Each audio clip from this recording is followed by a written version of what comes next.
Herod the Tetrarch, one of the most savage and brutal rulers in history, following in the bloody footprints of his father Herod the Great. The Tetrarch is the one who beheaded John the Baptist and mocked Jesus at his trial. But as Luke informs us in today's Gospel, he is also curious and wants to see Jesus and wants to know who he really is. Why is a man who did so much evil in his lifetime the center of today's Gospel story? I would suggest that St. Luke answers that question by saying that Herod was curious about who Jesus was. Just because Herod did evil things did not take away his human curiosity and his basic drive to find God in his life, even if he wasn't fully conscious of that drive.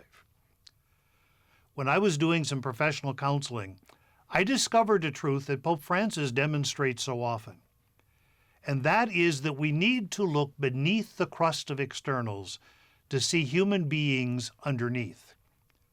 Some of my counselees were anything but exemplary figures, and some were not that personally attractive in the sense that I look forward to seeing them. But as I got to know them and to understand their situations, I began to see a basic goodness in beauty that was very well hidden and disguised. For at our core, we human beings are created in the image and likeness of God, and that makes us intrinsically good and destined for God. Herod was demonstrating a basic human curiosity and was asking a very basic question: who is Jesus? And isn't that the very question Jesus put to his disciples and to us? Who do people say that I am? Who is Jesus in my life? If we are religious people, we can make the mistake of thinking that we know the answer to that question and we can answer with all sorts of theological truths.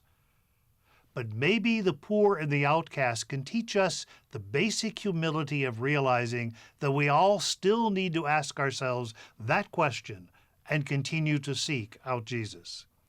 For we never fully have the answer. We must continue to seek in faith and curiosity. We don't know the heart of Herod or any other figure in history. All we see is the external behaviors, and in the case of Herod, they were pretty bad. But we can learn even from his seeking out Jesus and asking the question, who is he?